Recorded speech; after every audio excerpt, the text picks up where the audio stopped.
sun tabbata ga Allah, tsira da aminci su ƙara tabbata ga manzon tsira annabi Muhammad sallallahu alaihi wasallam da alayensa da sahabbansa da waɗanda suka biye musu bisa ga kyautatawa har zuwa ranar sakamako. Bayan haka ya ƴan uwa, lallai himmatuwa da al'amarin addini wajibi ne da shari'ar musulunci ta wajabta. Ubangiji mai girma da buwaya ya farlanta akan dukkanin wani mukallafi wanda alƙalamin rubutu ya hau kansa,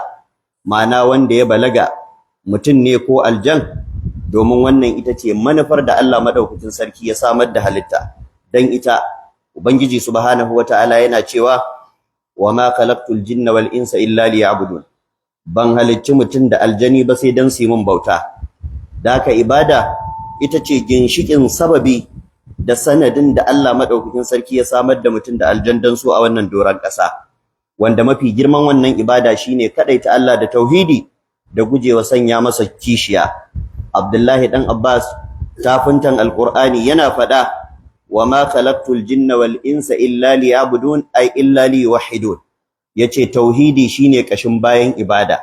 domin dukkanin wata ibada da ka sani a duniya idan babu tauhidi gini ne da tubalin toka, rubutu ne akan ruwa, ba ta da tasiri. Ubangiji ba zai saurare ta ba kuma zai karbe ta daga wanda yayi ta ba. Da haka lallai dole ne kowane bawa, dole ne dukkanin mai hankali da tunani, mutum yake ko aljan, ya sanya kula da tauhidin sa ya zamo akan idansa, daransa da ranarsa, maraicinsa da safiyarsa, ya zama cewa duk abin da zai barazana ga tauhidinka kana kokarin kaga ka kauce masa. Duk abin da zai jaye ka zuwa ga shirka kaga cewa kana yin fito na fito da shi, domin kada ya zama kayi asara a wannan duniya, asarar da bayan ta babu wata riba. Dan ya zama ka ci riba da nasara, riba da nasarar da tafi kowace iriyar riba da ka sani. Idan da zaka zo duniya tunda aka haife ka har ka mutu mulki kake yi, dan sarauta ne kai, ka tashi ka zama sarki har ka mutu kana sarki, amma ka mutu kana mushriki, kayi asara. Sai ka gwammace uwarka bata haife ka ba, sai ka gwammace ina ma baka zo duniya ba. Da zaka zo duniya baka san talauci ba, a haife ka cikin arziki, ka tashi kana mai kuɗi, ka mutu kana mai kuɗi amma mushriki, wallahi sai ka gwammace ina ma baka zo duniya ba. Haka nan da zaka tashi cikin kowane irin gata, in dai da zaka mutu da shirka to kayi asara, gwanda ma a ce ba a yi ka ba.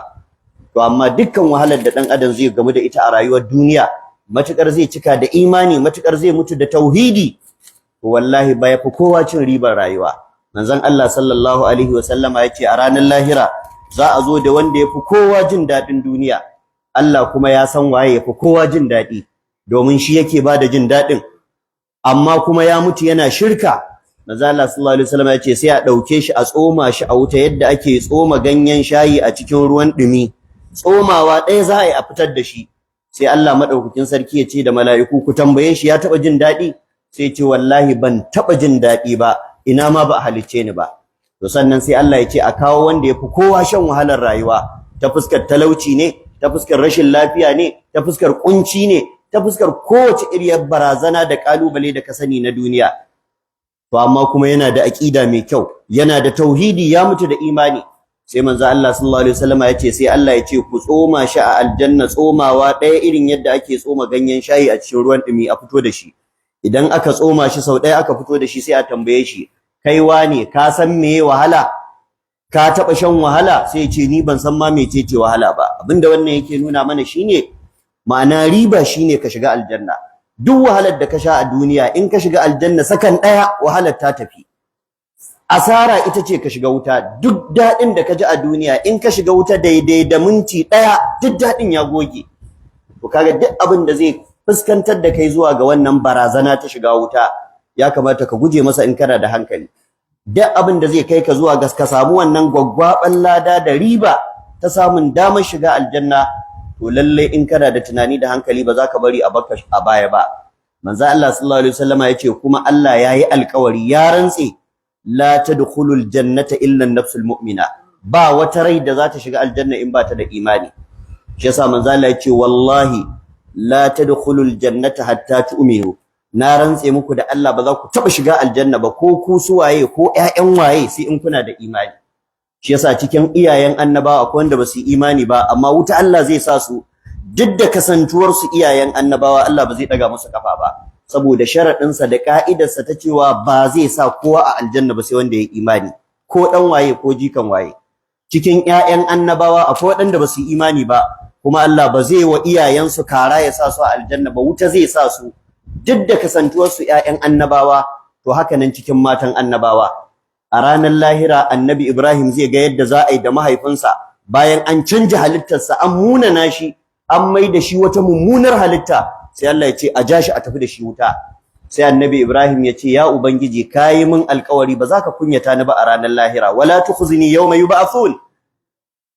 wace kunyata ce ku tafi ka sa babana a wuta sai Allah ya ce masa to ai nayi alƙawarin ba zan sa kowa aljanna ba sai mai imani to da haka wannan yana nuna cewa imanin nan da ake magana akan sa tauhidin nan da ake magana akan sa shirkan nan da ake magana akan ta ba karamin abu ne mai matukar muhimmanci ba ga dukkanin wani mai hankali buƙatar da kake da shi zuwa ga kasan imani dan ka kubuta daga shirka yafi buƙatar da gangar jikinka take da shi zuwa ga abincin da zaka ci domin matukar